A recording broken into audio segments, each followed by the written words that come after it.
Alright, what's up guys? I've had quite a lot of requests recently to make a video on how I execute pure pie, so like double sledge, like this. And I kind of didn't want to do it because Kale Shin has already made one, and so has Carsten Mathias. You might not know, but he was pretty hyped there back in the day. He has like actually like a whole playlist on how he executes a lot of the like cases for skewb after the layer. So I'll definitely be sure to link both of those in the description because not taking this as my own. However, I will kind of try and take the double hedge execution as my own because I think no one else really does that like I do, and it's pretty useful, so I'm going to try and go through that as well. But I'm going to start with the one that people have been asking for because I kind of did it, I had it twice in my last comp, and one of them was like a 1.7, the other one was like a 2.3, but I executed pretty well. Both were like 0.5 executions, and I kind of wanted to show you how I execute it.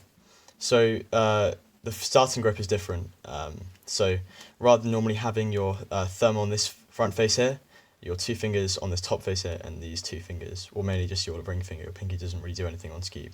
Here, you're actually going to move it up one, so you're going to have your ring and your pinky here, your middle and your index here, and your thumb here.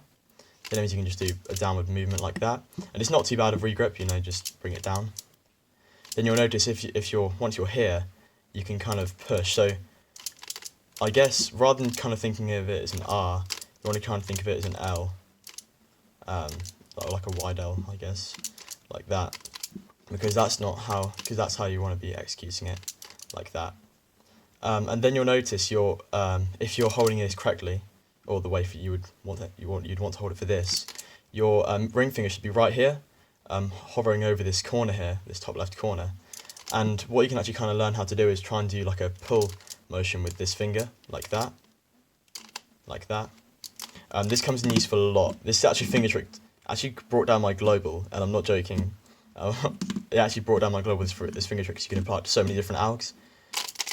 Yeah, when I was trying to like twist a corner like this or something, I'd execute it like that before, but then I'd start executing it like that using that finger trick, and it made it obviously a lot faster. So yeah, so you start, this grip, and you're gonna push up these two corners. Then this finger is just gonna pull down, just gonna pull this whole layer down. I'll show that from another angle, like that. So like that. Then you'll notice your thumb, and like this can do like a wide L prime, I guess. And now you're back in the position, same as before. Then it means you can just do a sledge here, and you should probably be able to do a Polish sledge at this point. Just not really gonna go through the finger tricks on that. It's more about the way I execute this. So hold it like this.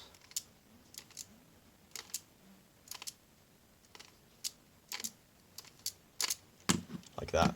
That should be pretty self-explanatory. So after a while, you'll be able to just have the transition from the non-Polish sledge to the Polish sledge, I think is what you'd normally call them. So that's a non-Polish sledge, then you just go straight into a Polish sledge.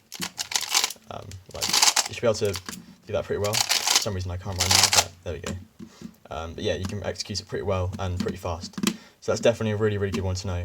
Alright, so the next finger trick is of the hedge-like execution of pure pie. And it kind of looks like this. I'll do it a bit slowly first. This one will be kind of a bit harder to explain because it's not just non-Polish sledge, Polish sledge. It's kind of like two kind of different finger tricks. But yeah, so I guess I should just go through how I do a hedge first because, I don't know, it's probably worth going through. So I hold, in the left part of the cube as you always would, like this. So kind of these three fingers here, my pinky's not really on the cube, and my thumb is on this part here. And then I'm going to hold it like this. So this part that needs to go to this green is going to hold my thumb on there, then just these all three here. Then my pinky's away again. So it's kind of just holding the same thing on both sides of the cube. And it's going to go down, then it means I can just push down like that. That's pretty simple. And then what I do is, as I'm doing those first two moves, I make sure that my left index finger becomes free. Then I can push that part down there. So as I'm doing that, I kind of let go with these three fingers, then I can push it, and my thumb just stays on this part. So, and then I just push it back up. So as you can see, it's pretty speedy. So that's the first. That's how I execute a normal hedge. So after I've done that hedge though, I hold these 3 fingers up here, and then what I do is that with these 2 fingers I kind of push them over to this side, push them onto this face here. So this left hand grip stays the same, but so after this first one, these 2 fingers actually just slip onto this side, and then it means I can do a whole push like that using my ring finger on this side and just pushing it. Then it means I can bring this down just using my whole hand, kind of, just using all my fingers on this hand. Then I do the same concept here with my left index pushing, then bring it back up. So it goes like this.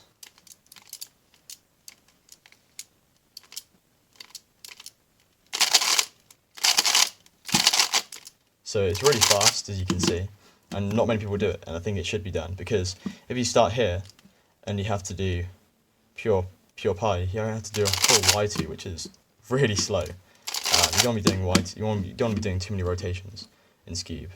Definitely try and cut down on those. So this is a really, really useful trick to know, or like execution to know. So just